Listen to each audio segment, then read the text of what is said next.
উচ্চতৰ মাধ্যমিক বিদ্যালয়ৰ প্ৰাক্তন ছাত্ৰ সন্মিলনীৰ উদ্যোগত কৃতি ছাত্ৰ ছাত্ৰীক সম্বৰ্ধনা অনুষ্ঠান। আজি বঙাইগাঁও জিলাৰ সিজনগ্ৰাম শিক্ষাখণ্ডৰ অন্তৰ্গত গোলাপাৰা উচ্চতৰ মাধ্যমিক বিদ্যালয়ৰ প্ৰাক্তন ছাত্ৰ সন্মিলনীৰ উদ্যোগত সদ্যঘোষিত HSLC পৰীক্ষাত উত্তীৰ্ণ ছাত্ৰ ছাত্ৰীক জনোৱা হয় বিশেষ সম্বৰ্ধনা। এই অনুষ্ঠান অনুষ্ঠিত হয় বঙাইগাঁও জিলাৰ গোলাপাৰা উচ্চতৰ মাধ্যমিক বিদ্যালয়ত। উক্ত সভাত সভাপতিত্ব কৰে গোলাপাৰা উচ্চতৰ মাধ্যমিক বিদ্যালয়ৰ প্ৰাক্তন ছাত্ৰ সন্মিলনীৰ সভাপতি মকিবুল ইছলামে।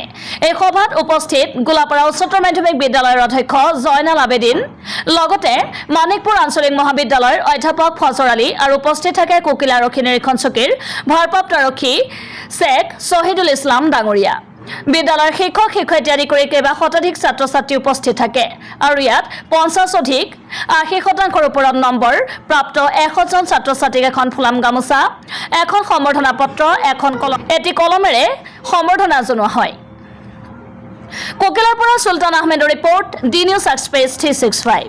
আজি আমাৰ কাৰণে এটা গৌৰৱৰ দিন, কাৰণ আমি গোলাপাৰা উচ্চতৰ মাধ্যমিক বিদ্যালয়ৰ প্ৰাক্তন ছাত্ৰ সন্মিলনীৰ উদ্যোগত আমি আজি গোলাপাৰা উচ্চতৰ মাধ্যমিক বিদ্যালয়ৰ পৰা মানে হাইস্কুল আৰু উচ্চতৰ মাধ্যমিক চূড়ান্ত পৰীক্ষাত যিখিনি সুখ্যাতিৰে উত্তীৰ্ণ হৈছিল তেওঁলোকক আমি প্ৰায় 100 মান ছাত্ৰ ছাত্ৰীক আমি আজি ফুলাম গামোচা, মানপত্ৰ আৰু কলমেৰে আমি সম্বৰ্ধনা জনালোঁ এই গোলাপাৰা উচ্চতৰ মাধ্যমিক বিদ্যালয়ৰ প্ৰেক্ষাগৃহত।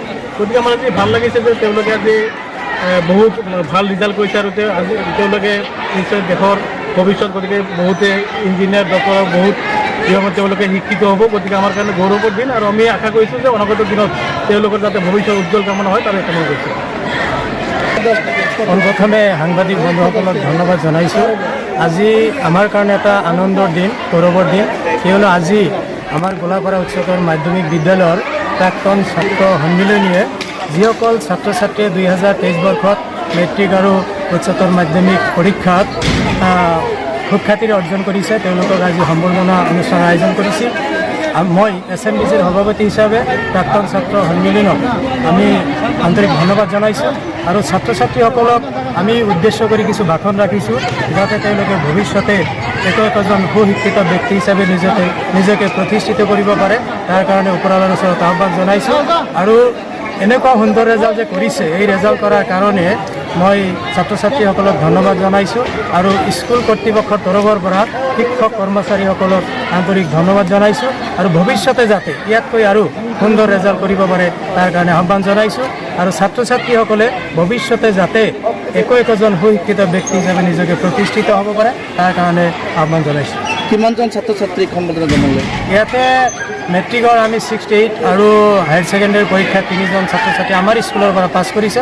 আমি সেই ছাত্ৰ ছাত্ৰীসকলক একোটা কলম, গামোচা আৰু মানপত্ৰৰে সম্বৰ্ধনা জনাইছোঁ। গোলাপাৰা উচ্চতৰ মাধ্যমিক বিদ্যালয়ৰ বাহিৰে বাকী বিদ্যালয়ৰ ছাত্ৰ ছাত্ৰীক সম্বৰ্ধনা জনোৱা হ'ল নেকি? ইয়াৰ আগতে আমি সকলো ছাত্ৰ ছাত্ৰীসকলক জনাইছিলোঁ। আজি আমাৰ এইখন বিদ্যালয়ৰ পৰা যিসকল ছাত্ৰ ছাত্ৰীসকলে পাছ কৰিছে তেওঁলোকক আমি সম্বৰ্ধনা জনাইছোঁ। উচ্চতৰ মাধ্যমিক বিদ্যালয়ৰ প্ৰাক্তন ছাত্ৰ সন্মিলনৰ তৰফৰ পৰা কৃতি ছাত্ৰ ছাত্ৰীসকলক সম্বৰ্ধনা অনুষ্ঠান আয়োজন কৰিছিলোঁ আৰু ইতিমধ্যে কিমানজন ছাত্ৰ আছিল? মেট্ৰিকৰ কিমানজন ছাত্ৰ ছাত্ৰী আছিল? মেট্ৰিকৰ আছিল 16 আৰু বিদ্যালয়ৰ 14।